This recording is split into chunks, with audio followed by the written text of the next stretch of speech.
एक जमाने की बात है। नीले समंदर की गहराइयों में एक समंदरी मलका अपनी 3 जलपरी बेटियों के साथ रहती थी। मलका के शौहर समंदरी बादशाह एक बड़ी लड़ाई में शहीद हो गए थे। उनके बाद ये खानदान एक छोटी सी मरजान की झोपड़ी में रहने लगा। अपनी जिंदगी गुजारने के लिए वो एक जादुई समंदरी गाय पालते थे और साथ ही एक छोटा सा काई और समंदरी घास का बाग संभालते थे।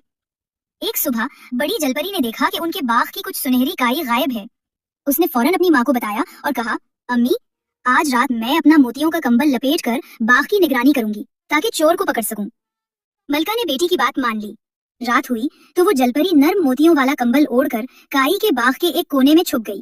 पानी की लहरें हल्की हल्की मध्यम रोशनी के साथ रक्स कर रही थीं। कुछ ही देर में अचानक अंधेरों में से एक बहुत बड़ा समंदरी देव बाग में दाखिल हुआ।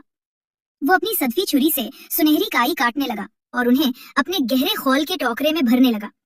शहजादी जलपरी ये देखकर हैरान तो हुई, मगर हिम्मत करके आगे बढ़ गई। वो समंदरी देव के सामने तैरती हुई जा खड़ी हुई और अपनी दुम के परों को झटक कर बोली, तुम मेरी माँ के बाग की काई क्यों चुरा रहे हो? समंदरी देव ने जलपरी शहजादी की तरफ बमुश्किल देखा। चुप रहो, वरना तुम्हें भी उठाकर साथ ले जाऊंगा, उसने खौफनाक रड़ाहट के साथ कहा और अपनी सदफी छुरी से सुनहरी काई काटने लगा। कुछ ही देर में उसका गोल घूंघे का टोकरा तकरीबन भर गया। मैंने तुमसे सवाल किया था समंदरी चोर, शहजादी ने जोर से कहा, तुम हमारी माँ की कीमती काई क्यों चुरा रहे हो? देव ने एक बार फिर गर्राया और फिर बिजली की सी तेजी से आगे बढ़ा। उसने शहजादी को अपनी चतानी बाजू से जकड़कर उसे भी अपने टोकरे में फेंक दिया। शहजादी समंदरी काई के दरमियान दब गई। दुम के परों से छुटकारा पाने की कोशिश करती रही, मगर बेसुध। देव अपनी भारी टोकरी और कैद शहजादी के साथ तेज तैरता हुआ अपने गहरे गार के महल की तरफ निकल गया। गार पहुंचकर उसने सारी सुनहरी काई जमीन पर बखेर दी। उनके साथ ही घबराई हुई शहजादी जलपरी भी बाहर कर गिर गई।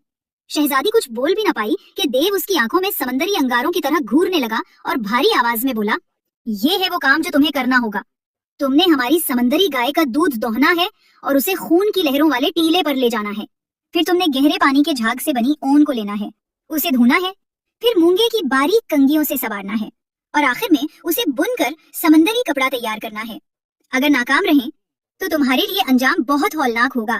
जलपरी, ये खौफ था या देव का कोई जादू, कोई नहीं जानता, मगर जैसे ही वो गार्ड से निकला, शहजादी जलपरी ने बिल्कुल वैसा ही किया जैसा उसे हुक्म मिला था।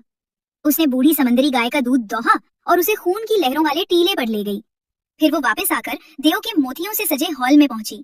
भूख की शिद्दत से बेहाल थी, इसलिए उसने एक सदफ की हांडी आग की जगह आतिशफशानी दरार की गर्मी पर रखी और अपने लिए चमकती काई का दिलिया बनाया। जैसे ही वो सदफी कटोरा भरकर खाने बैठी, अचानक हैरान रह गई। चारों तरफ से सुनहरी बालों वाले नन्हे समंदरी बोने, सी स्प्राइट्स एमिड आए और सब एक ही आवाज में उससे खाने की भीख मांगने लगे। शहजादी ने कहकहा लगाते हुए उनका मजाक उड़ाया, एक के लिए तो थोड़ा है, दो के लिए और भी कम, तुम्हारे लिए तो समंदर की झाग का एक कतरा भी नहीं। नन्हे सुनहरी बालों वाले समंदरी बोने एकदम झुमाके से गायब हो गए और जलपरी शहजादी ने सुकून से अपना सदफी कटोरे वाला दलिया खा लिया। मगर जब वो झाग की ऊन का काम करने बैठी तो उसे जल्द ही अंदाजा हो गया कि ये उसके बस की बात नहीं। जितना भी वो समंदरी ऊन को धोने, संवारने और बुनने की कोशिश करती, देव का हुक्म पूरा ना हो पाता। जब समंदरी देव अपने गहरे गार में वापस आया और देखा कि जलपरी ने उसकी हिदायत के मुताबिक काम नहीं किया, तो वो गुस्से से समंदर को दहलाने लगा। एक जोरदार धाड़ के साथ उसने शहजादी को उठाया और उसे गार की छत में बने मरजान के ढेरों में जा फेंका, जहां समंदरी परिंदे शोर मचा रहे थे। इधर मलका जलपरी की मरजान झोंपड़ी में सब ये सोच रहे थे कि बड़ी बेटी पर क्या आफत टूटी है। आखिरकार ये तय पाया कि इस रात दूसरी जलपरी बेटी बाग की निगरानी करेगी। यूं वो अपना सदफ का छोटा चराग लेकर काई के ढेर के पास जा बैठी। मुख्तसर ये कि बिल्कुल वैसा ही हुआ जैसा पहली बार। समंदरी देव धड़ाम से लहरों को चीरता हुआ बाग में दाखिल हुआ, सुनहरी काई काटने लगा। दूसरी जलपरी शहजादी ये देखकर हैरान हुई और मगर हिम्मत करके वो समंदरी देव के सामने तैरती हुई जा खड़ी हुई और अपनी दुम के परों को झटक कर बोली, तुम मेरी माँ के बाग की काई क्यों चुरा रहे हो? देव घर्राया और फिर बिजली की सी तेजी से जलपरी शहजादी को भी अपनी घूंघे के खौल वाली टोकरी में फेंककर अंधेरों में अपने गार की तरफ निकल गया। समंदरी देव के गहरे गार के हॉल में दूसरी जलपरी बेटी को भी वही हुक्म दिया गया कि वो समंदरी गाय का दूध दोहे। उसने ऐसा ही किया, मगर जब झांकी के काम पर लगने से पहले उसने एक बार फिर अपनी भूख मिटाने को सदफ की हांडी में समंदरी घास का दलिया बनाया और खाने बैठी, तो अचानक वही नन्हे सुनहरी बालों वाले समंदरी बोने नमूदार हो गए। वो एक साथ गुनगुनाने लगे और उससे खाने की भीख मांगने लगे। मगर ये बेरहम शहजादी जलपरी भी हंसकर बोली, मेरे लिए कम, दूसरों के लिए और भी कम, तुम्हारे लिए तो झाग का एक कतरा भी नहीं। नन्हे सुनहरी बालों वाले समंदरी बोने एकदम झुमाके से गायब हो गए। नतीजा ये हुआ, किसी समंदरी जादू के बाइस वो ओन का काम कर ही न सकी। जब देव गार में वापस आया और ये देखा तो वो गजबनाक हो गया। उसने दूसरी जलपरी को भी जबरदस्ती उठाया और पहली बहन के पास जा फेंका, जहां वो दोनों मरजान की छत में बसी चट्टानों के बीच कैद हो गईं और शोर मचाते नमकीन परिंदों के बीच न नीचे उतर सके न कुछ कह सके। यूं अब मलका के पास सिर्फ एक बेटी बाकी रह गई, सबसे छोटी, जो सबसे नेक दिल और सबसे बहादुर थी। छोटी जलपरी ने माँ से कहा, अम्मी, आज रात मैं बाग की निगरानी करूंगी ताकि जान सकूं मेरी बहनों के साथ क्या हुआ। पहले तो मलका ने इनकार किया, मगर आखिरकार बेटी की जिद के आगे झुक गई। रात ढल गई। सबसे छोटी जलपरी काई के बाग के पास बैठी थी कि अचानक समंदर के अंधेरों को चीरता हुआ देव नमूदार हुआ। उसके हाथ में एक खाली घूंगे का टोकरा और एक चमकता सदफी खंजर था। शब बखैर देव साहब, जलपरी ने मुअद्दबाना कहा, अब मुझे ये तो बताओ कि तुम हमारी माँ की सुनहरी काई क्यों चुरा रहे हो। देव ने कोई जवाब न दिया। छोटी जलपरी ने पुरसुकून लहजे में दोबारा सवाल दोहराया। फिर देव गुस्से से बिफर गया। जब उसने टोकरी भर ली तो एक झटके से छोटी जलपरी को भी एक बाजू से पकड़कर सुनहरी काई के साथ अपनी घूंगे की टोकरी में फेंक दिया। कुछ देर बाद जब समंदरी देव अपने गार के हॉल में वापस आया तो उसने छोटी जलपरी शहजादी को रिहा किया और उसे वही हिदायत दी जो उसने उसकी बहनों को दी थी। छोटी जलपरी ने खामोशी से पूरी तवज्जो के साथ उसकी बात सुनी और अदब से अपना सर झुका दिया। देव घर्रा कर बाहर निकल गया और यूं सबसे छोटी बेटी ने काम शुरू किया। उसने समंदरी गाय का दूध दुहा और उसे मरजान की चरागाहों वाले सुर्ख टीलों तक ले गई। फिर वापस आकर भूख से निढाल थी, इसलिए उसने एक सदफ की हांडी में मोती दानों का दलिया पकाया ताकि अपने पेट को गर्मा सके। अभी उसने दलिया मोतियों के कटोरे में डाला ही था कि अचानक वही नन्हे सुनहरी बालों वाले समंदरी बौने झुंड के झुंड लहरों में से निकल आए। हर एक उससे दलिया मांगने लगा। छोटी जलपरी ने मुस्कुराकर कहा, मैं तुम्हें जरूर दूंगी, लेकिन शर्त ये है कि हर कोई अपना बर्तन साथ लाए। ये सुनकर नन्हे बोने खुशी से चहचहाते हुए इधर उधर गए और जल्द ही वापस आ गए।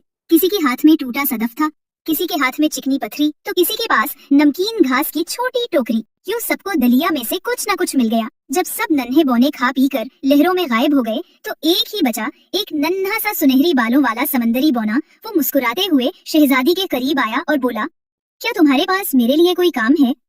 छोटी जलपरी ने नरमी से जवाब दिया, मेरे पास तो बहुत सा काम है नन्हे दोस्त, मगर अफसोस कि मैं तुम्हें उसका मुआवजा नहीं दे सकती। लड़के ने हंसते हुए कंधे उचका दिए और बोला, कोई बात नहीं, मेरा मुआवजा बस ये है कि तुम मेरा नाम बता सको। शहजादी ने सोचा, ये तो बहुत आसान शर्त है।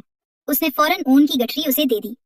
नन्हा लड़का खिलखिलाकर हंसा और ऊन लेकर समंदरी दरवाजे से बाहर गया। अभी अंधेरा समंदर पर छा रहा था कि अचानक गार के दरवाजे पर जोर से दस्तक हुई। छोटी जलपरी ने जाकर दरवाजा खोला तो सामने एक बूढ़ी समंदरी जलपरी खड़ी थी, जिसके सफेद बाल पानी में बादलों की तरह बिखरे हुए थे। माफ करना बेटी, उसने कहा, मैं एक बूढ़ी और थकी हारी हूँ, लहरों के सफर से आई हूँ। क्या तुम मुझे रात गुजारने के लिए पनाह दे सकती हो? शहजादी ने अफसोस से जवाब दिया, काश मैं ऐसा कर पाती, मगर ये गार मेरी नहीं है, इसलिए रहने की इजाजत नहीं दे सकती। लेकिन ये लो, अपने सफर के लिए कुछ खाने का सामान। ये कहकर उसने बूढ़ी जलपरी को एक टुकड़ा नमकीन रोटी और सदफ में रखा पनीर दे दिया। बूढ़ी जलपरी ने शहजादी का शुक्रिया अदा किया और मुड़कर लहरों में कहीं और पनाह ढूंढने के लिए तैरने लगी। रात में जाने से पहले क्या तुम्हें करीबी मिर्जानी जजीरों की कोई खबर है? जलपरी शहजादी ने बेचैनी से पूछा कि शायद अपनी माँ की खैरियत का कुछ सुराग मिल जाए। नहीं, कोई खबर नहीं, बस इतना कि ये रात सर्द गुजरने वाली है। ये कहकर वो बूढ़ी जलपरी आगे बढ़ गई। अब देव के गार के बाहर एक गहरे पानी का मिर्जानी टीला था। बूढ़ी जलपरी उस टीले तक जा पहुंची और उसकी ओट में बैठ गई। हैरत की बात ये थी कि वहाँ गैर मामूली गर्मी और सुकून था। उसने अपना समंदरी घास का शाल हड्डियों जैसे कंधों के गिर्द लपेटा और रात गुजारने की तैयारी की। अभी वो ठीक से बैठी ही थी कि टीले के अंदर से एक मध्यम मगर खुशी भरा गीत गूंजने लगा। छीलो छीलने वालों छीलो, कंघी करो कंघी करो, कंघी करने वालों कंघी करो, काटो काटने वालों काटो, क्योंकि पीरी फुल है मेरा नाम। बूढ़ी औरत ने चौंक कर देखा। मिर्जानी टीले की एक दरार से नीली रोशनी छिनकर बाहर आ रही थी। वो करीब गई और अंदर झांक कर देखा तो उसकी आंखें हैरत से फैल गईं। अंदर बेशुमार नन्हे समंदरी बोने लगातार काम कर रहे थे। कोई झाग की ऊन धो रहा था, कोई उसे सीपियों की कंघी से सवार रहा था और पीछे कतार में बैठी मिर्जानी औरतें अपनी सदफी चरखियों पर औन को काट रही थीं। चरखियों के घूमने से पूरा टीला मधम मधम गुनगुना रहा था। उन सबके दरमियान वही सुनहरी बालों वाला नन्हा समंदरी लड़का दौड़ रहा था और खुशी खुशी अपना गीत दोहरा रहा था। पीरी फुल है मेरा नाम। बूढ़ी जलपरी ने सोचा, ये तो ऐसी खबर है तो एक रात की पनाह के काबिल है। चुनाचे वो जल्दी जल्दी मिर्जानी टीले से नीचे उतरी और देव के गार के दरवाजे पर जाकर जोर से दस्तक दी। जब छोटी जलपरी ने दरवाजा खोला तो बूढ़ी जलपरी ने जो कुछ देखा था अपनी जबान में उसे सुना डाला। शहजादी खुशी से तालियां बजाने लगी और उसने बूढ़ी औरत को एक गर्म और खुश्क सीपियों से बना कमरा दिया ताकि वो वहाँ रात गुजार सके। फिर वो खुद हाल में वापस आई और बार बार दिल ही दिल में दोहराया, पिरी फुल पिरी फुल पिरी फुल। अगली सुबह ठंडी मगर रोशन लहरों के साथ तुलू हुई। छोटी जलपरी शहजादी ने अभी आतिशफशानी दरार की हरारत से हांडी गर्म करने का काम खत्म ही किया था कि वही सुनहरी बालों वाला नन्हा लड़का हाजिर हुआ, अपने हाथ में मुकम्मल बना हुआ समंदरी कपड़ा लिए हुए। बहुत शुक्रिया मेरे दोस्त, छोटी जलपरी शहजादी ने कहा। तुमने वाकई निहायत खूबसूरत समंदरी कपड़ा बनाया है, लेकिन इतनी जल्दी नहीं। नन्हा सुनहरी बालों वाला समंदरी लड़का बोला। पहले तुम्हें मेरा नाम बताना होगा। शहजादी ने हैरत और फिर परेशानी का ड्रामा किया। ठीक है, उसने गहरी सोच का बहाना करते हुए कहा। तुम्हारा नाम है तूरी बुई।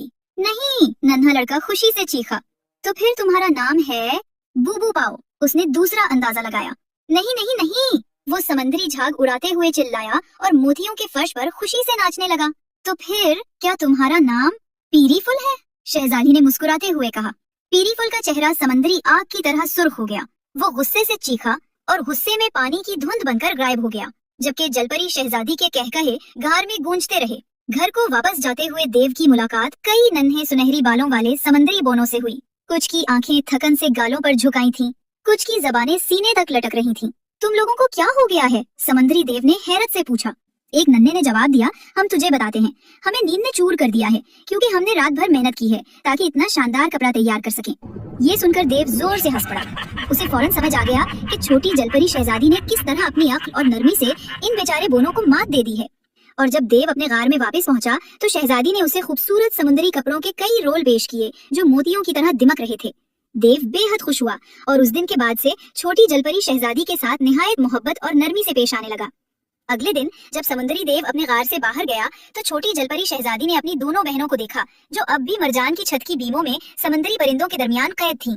शहजादी ने बड़ी बहन को नीचे उतारा और उसे समझाया। फिर उसने देव की भारी घुंघे के खोल वाली टोकरी में जितना ज्यादा कीमती सामान समा सकता था भर दिया। चमकते मोती, सुर्ख मरजान के टुकड़े और नीली सदफी मालाएं, और अपनी बड़ी बहन को भी उसमें बिठा दिया। इन सब के ऊपर उसने ताजा काटी हुई समंदरी घास डाल दी ताकि देव को कुछ पता न चल सके। जब देव वापस आया तो शहजादी ने मुअद्दबाना कहा, मुझे अपनी माँ की फिक्र है। अगर आप ये टोकरी दरवाजे के पास ही उस तक पहुँचा दें तो कम से कम उसकी समंदरी गाय को चारा मिल जाएगा। देव, जो अभी शहजादी के बुने हुए खूबसूरत समंदरी कपड़ों से खुश और नरम दिल हो रहा था, फौरन राजी हो गया। उसने भारी टोकरी अपनी पीठ पर लादी और लहरों को चीरता हुआ निकल गया।